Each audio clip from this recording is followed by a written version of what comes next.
An American tourist in Rome accused our pharmacy of selling counterfeit ibuprofen because a box of 20 tablets cost €3.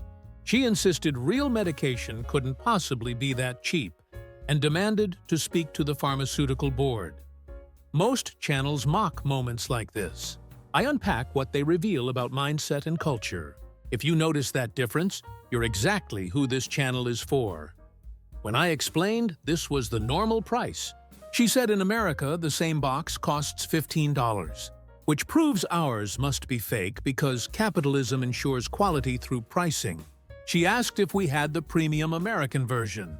She was completely serious about wanting to pay more for identical medicine. A man from Texas got angry at a Paris restaurant because his meal with wine only came to €18. He accused us of running a charity and said he didn't come to Europe to accept handouts. That reaction right there. That's what fascinates me. This channel isn't about laughing at tourists. It's about decoding what money means in different cultures. If that kind of analysis hits home, you'll want to stay tuned. He insisted we were insulting American prosperity by charging third-world prices. When we assured him the bill was correct, he left a €50 tip to prove Americans aren't poor. He told his wife the low prices were a coordinated effort to make America look bad. He seemed personally offended by affordable food. A woman in Barcelona refused to buy a train ticket for €240 because she diagnosed it as geographical pricing anxiety. She claimed her financial advisor warned her that prices under $5 trigger spending addiction in Americans.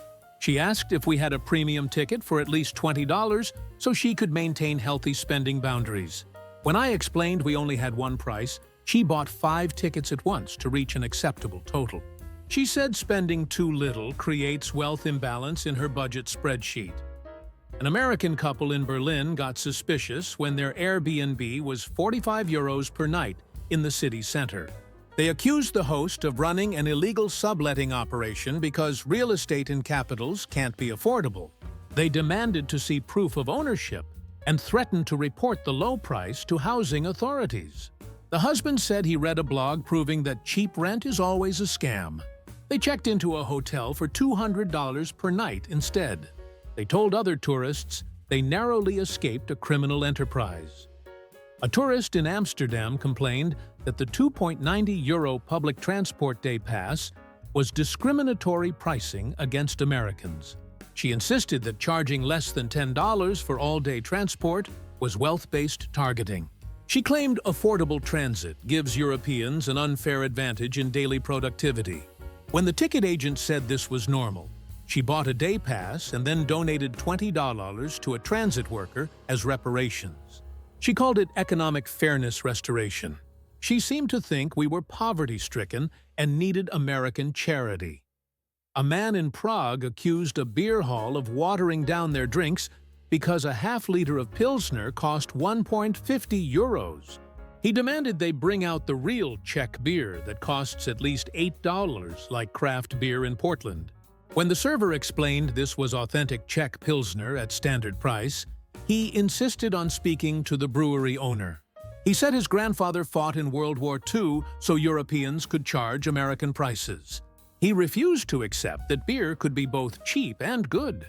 He left convinced we were drinking beer-flavored water. A woman in Lisbon had a breakdown at a pharmacy when birth control pills cost €6 for 3 months. She accused Portugal of running a socialist medical conspiracy.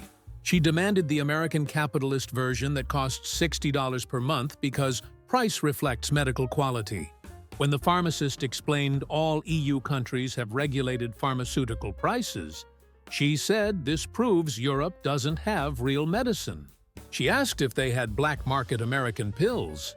She seemed genuinely afraid the cheap pills would give her European socialism. An American student in Copenhagen complained that university tuition being free for international students violated his educational value theory. He insisted that education without massive debt doesn't teach real-world financial responsibility. He demanded they charge him at least $40,000 per year, so his degree would be legitimate. When the registrar explained this wasn't possible, he started a fund to donate money to the university himself. He told his parents he was paying full American tuition and pocketing the difference. He said free education causes knowledge to be undervalued. A tourist couple in Vienna got angry when their opera tickets cost 15 euros for standing room. They accused the Vienna State Opera of devaluing classical music and disrespecting American art appreciation. They insisted real opera costs at least $200 per ticket in New York, which proves European opera must be amateur community theater. When told this was one of the world's premier opera houses, they demanded to buy the most expensive seats to prove they understood culture. They spent $400 on premium tickets. They told friends they saved the Vienna Opera from bankruptcy with their American spending. A man in Greece tried to return a doctor's visit that cost 35 euros because he self-diagnosed medical price dysphoria. He claimed his body is genetically adapted to American healthcare costs and physically rejects affordable treatment. He brought documentation that his insurance copays in America are $150, which his cells recognize as legitimate medical care.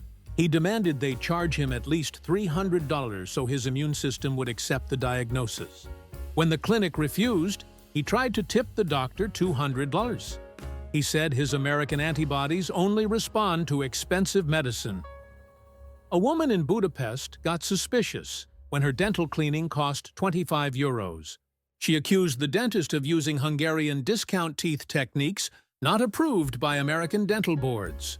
She demanded to know why they weren't using the premium American cleaning method that costs $250. When the dentist explained the equipment and training were identical, she insisted on paying for 2 more cleanings to reach a respectable total. She told her friends back home she had to get multiple cleanings in Europe because they're so primitive. She seemed to believe cheap dental work couldn't possibly clean teeth properly. An American in Madrid accused a grocery store of selling expired cheese because a kilogram of manchego cost 12 euros. He insisted real Spanish cheese costs at least $40 per kilogram in specialty stores in America. So this must be the reject batch. When the manager showed him it was produced that week, he said the low price proves Spain's economy must have collapsed. He bought 10 kilograms and resold it to other American tourists for $35 each. He called it importing Spanish cheese at American market value. He genuinely believed he was doing arbitrage on undervalued European products. A tourist in Brussels complained that the museum pass for all city museums cost 30 euros for 3 days and called it cultural experience deflation. She claimed that paying less than $100 for unlimited museum access devalues art in her mind. She insisted she couldn't emotionally connect with paintings she accessed cheaply. When staff explained this was meant to make culture accessible, she said Americans need financial barriers to appreciate culture properly. She bought individual tickets to every museum for maximum total cost. She posted on social media about how she spent hundreds supporting struggling Belgian museums. A man in Stockholm accused AEE pharmacy of dispensing Swedish knockoff insulin because 3 months of supply cost 40 euros. He insisted his American insulin costs $600 per month, which proves the molecular structure must be superior. When the pharmacist showed him they were identical compounds from the same manufacturers, he said, American markup must add therapeutic properties. He demanded they special order American insulin and charge him proper American prices. He seemed to believe expensive insulin works better. He called affordable insulin communist medicine that probably causes diabetes. A woman in Dublin got angry when her emergency room visit for a sprained ankle cost nothing. She accused Ireland of running a fake hospital because real emergency care costs at least $2,000 in America. She demanded to pay the proper amount because free healthcare makes her feel like a charity case. When the hospital insisted there was no bill, she tried to leave cash on the counter. She told the staff they were enabling European poverty by not charging Americans appropriately. She seemed personally insulted that we didn't want her money. She left a $500 donation and felt better. An American couple in Krakow complained that their two-bedroom apartment rental for a month cost 600 euros. They accused the landlord of running a housing manipulation scheme because city center apartments can't be affordable. They insisted he was intentionally undercharging to create artificial scarcity in American real estate markets. When he explained this was normal Polish pricing, they demanded to pay at least $2,500 to maintain housing market equilibrium. They calculated that cheap European rent was causing inflation in Austin. They seemed to think global rent prices were connected through capitalism laws. They paid extra rent as economic justice. A tourist in Athens tried to return a prescription because it cost 8 euros instead of the $180 his insurance quoted in America. He claimed he has pharmaceutical price anchoring syndrome, where his brain can't process medication under $50. He brought a letter from his American pharmacist explaining his copay history. He insisted Greek medicine must be diluted or generic because of the price difference. When the pharmacist explained it was the exact same medication from the same company, he bought 6 months of prescriptions to reach psychologically acceptable costs. He said his body only responds to American pricing signals. A woman in Munich accused a hair salon of using trainee stylists because a cut and color cost 50 euros. She insisted real professional hair services cost at least $250 in Los Angeles, which proves German stylists must be unlicensed. When the stylist showed her certifications and explained German labor costs are lower, she demanded to speak to the International Hair Authority. She tried to tip $200 to compensate for what she called exploitative European wages.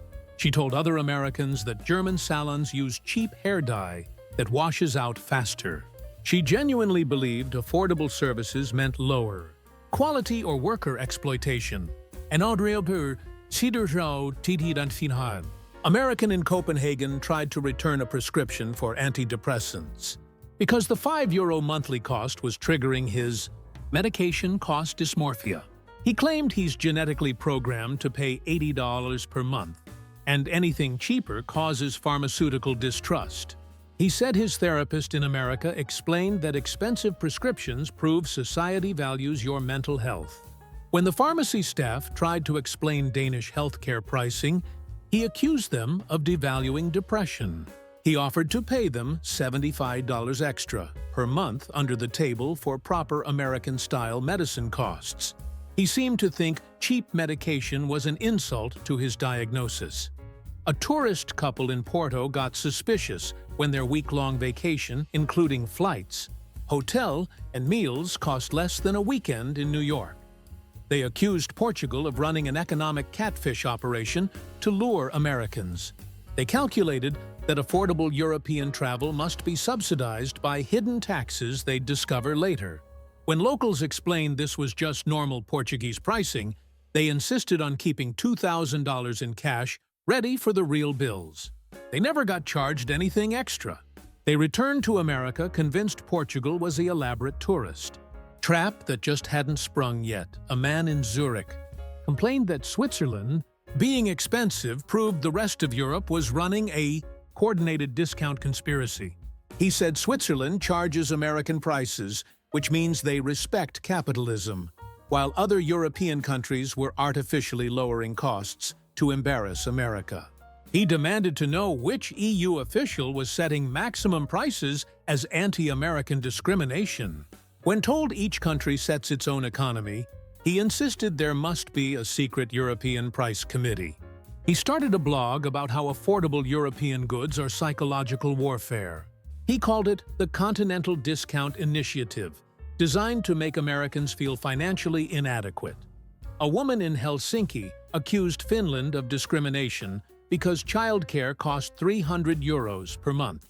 She insisted that paying less than $2,000 monthly for daycare violated her right to complain about childcare costs like other American mothers. She claimed affordable childcare was taking away her identity as a struggling working parent. When Finnish parents tried to explain subsidized childcare policies, She got angry that Americans don't get to experience the same maternal martyrdom. She refused to use cheap daycare on principle. She hired a private nanny for $3,000 per month to maintain authentic American parenting. Struggles. An American tourist in Lyon got upset when a 3-course meal at a nice restaurant with wine cost €28 per person. He accused the restaurant of running a non-profit charity kitchen because real French dining costs at least $150 per person in Manhattan. When the waiter explained these were normal prices, he insisted they add a luxury service charge to make it legitimate. He said his food blogger certification requires him to only review restaurants above certain price points.